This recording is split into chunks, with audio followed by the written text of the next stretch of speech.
ان مسائل کو حل کرنے کے لیے جو منصوبہ بندی کی جاتی ہے اس کو نظریہ کہتے ہیں.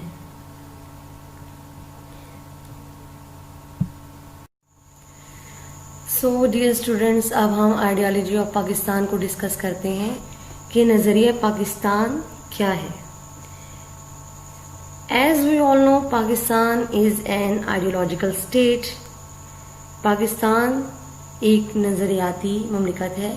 And Pakistan is the only state that came into being on the basis of strong ideology. اور پاکستان وہ ایک ریاست ہے جو کہ ایک اسٹرانگ آئیڈیالوجی کے تحت بنایا گیا. اب وہ اسٹرانگ آئیڈیالوجی کیا ہے؟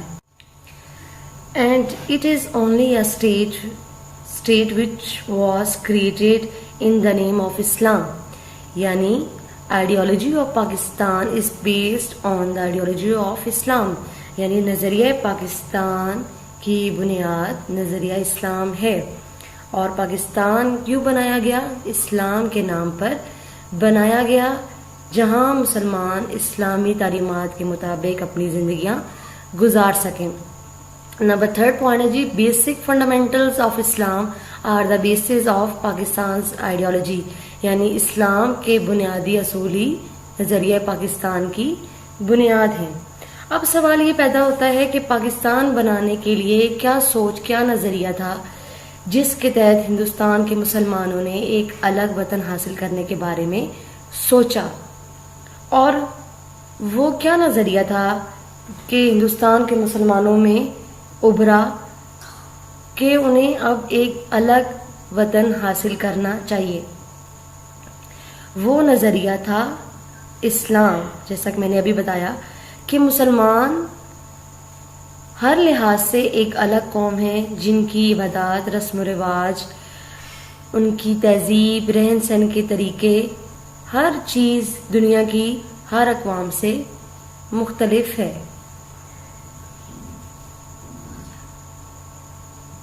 اسی کو نظریہ پاکستان کیا. اب سوال یہ پیدا ہوتا ہے کہ کیوں بر صغیر کے مسلمانوں نے ایک الگ وطن حاصل کرنے کی بنیاد ڈالی. تو یہ دیکھتے ہیں ہم کہ بر صغیر میں مسلمانوں نے تقریباً 1000 سال تک حکومت کی، اور جب ان کی حکومت تھی تو وہ اپنی تمام زندگیاں آزادانہ بسر کر رہے تھے اپنے مذہب کے مطابق. لیکن جب مسلمانوں کی حکومت کا زوال شروع ہوا تو آہستہ آہستہ پورے ہندوستان پہ انگریز قابض ہو گئے، انہوں نے قبضہ کر لیا. حالانکہ انگریز تجارت کی غرض سے ہندوستان آئے تھے. تو جب انگریزوں کا راج قائم ہوا تو ہندو انگریزوں کے ساتھ شامل ہو گئے، اور دونوں نے یعنی ہندوؤں نے اور انگریزوں نے مل کر اسلام کو اور مسلمانوں کو نقصان پہنچانا شروع کر دیا. لیکن جب انگریزوں کا راج یعنی برٹش کراؤن جب ختم ہونے والا تھا تو اقتدار ہندوؤں کے پاس آنے لگا. یعنی اب جب انگریزوں کا راج ختم ہونے لگا تو صاف نظر آ رہا تھا کہ بر صغیر پر ہندو اکثریت کی حکومت قائم ہو جائے گی، اور مسلمان انگریزوں کی جو غلامی ہے عارضی، اس سے نجات پا کر وہ ہندوؤں کی ہمیشہ کی غلامی کا شکار ہو جائیں گے. تو اس غلامی سے بچنے کے لیے بر صغیر کے مسلمانوں نے ایک الگ وطن حاصل کرنے کے بارے میں سوچا، ایک الگ وطن حاصل کرنے کی بنیاد ڈالی تاکہ وہ اپنی زندگیاں اسلامی اصولوں کے مطابق گزاریں، دین اسلام کے مطابق گزاریں. اب الگ وطن حاصل کرنے کی وجہ کیا تھی؟ دین اسلام. یعنی نظریہ پاکستان کی بنیاد نظریہ اسلام ہے. یعنی مسلمان اپنی زندگیاں قرآن اور سنت کے مطابق گزارنا چاہتے تھے. اس کے لیے انہیں ایک الگ وطن حاصل کرنے کی ضرورت تھی، اور یہی ضرورت نظریہ پاکستان بنی، جس کے تحت انہوں نے پاکستان حاصل کرنے کی بنیاد ڈالی. اور وہ بنیاد کیا تھی؟ دین اسلام. یعنی اسلام کے مطابق مسلمان اپنی زندگیاں گزارنا چاہتے تھے، اور نظریہ پاکستان کی بنیاد کیا بنی؟ دین اسلام۔ سو اسٹوڈنٹس، اب ہم اپنا next topic two nation theory اس کو سمجھتے ہیں کہ دو قومی نظریہ کیا ہے۔ دو قومی نظریہ سے مراد دو قوموں کا نظریہ۔ اصل میں دیکھیں کہ نظریہ پاکستان کی جو بنیاد تھی نا، وہ دو قومی نظریہ ہی تھی۔ اب دو قومی نظریہ کیا ہے اور دو قومی نظریہ کی بنیاد کیسے پڑی؟ تو دیکھیں کہ بر صغیر کے تاریخی تناظر میں دو قومی نظریہ سے مراد یہ ہے کہ یہاں پر دو بڑی اقوام آباد ہیں، جن میں سے ایک مسلمان اور دوسری ہندو قوم، اور یہ دونوں اقوام اپنے مذہبی نظریات، اپنے رہن سہن کے انداز اور سوچ کے لحاظ سے ایک دوسرے سے مختلف ہیں۔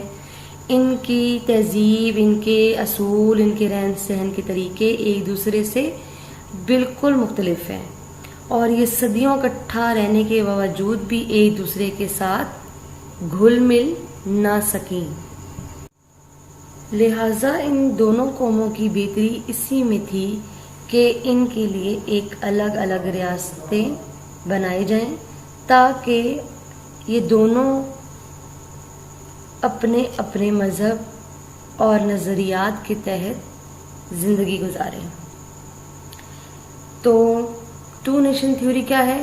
To nation theory means that despite living together in the same country, the Hindus and the Muslim are two separate nations. یعنی صدیوں سے اکٹھا رہنے کے باوجود ایک ہی کنٹری میں دونوں قومیں کبھی بھی ایک نہ ہو سکیں۔ Though the Muslim and the Hindus both have living together for centuries, yet they could not merge with each other. یعنی صدیوں اکٹھا رہنے کے باوجود دونوں ایک دوسرے کے ساتھ گھل مل نہ سکیں، کیونکہ دونوں قوموں کے نظریے مختلف تھے، اور اسی نظریے کو ایک تاریخی حقیقت ماننے کے بعد ہندوستان میں دو الگ الگ ریاستیں پاکستان اور بھارت کے نام سے وجود میں آئیں۔ یہی تصور نظریہ پاکستان کی اساس ہے۔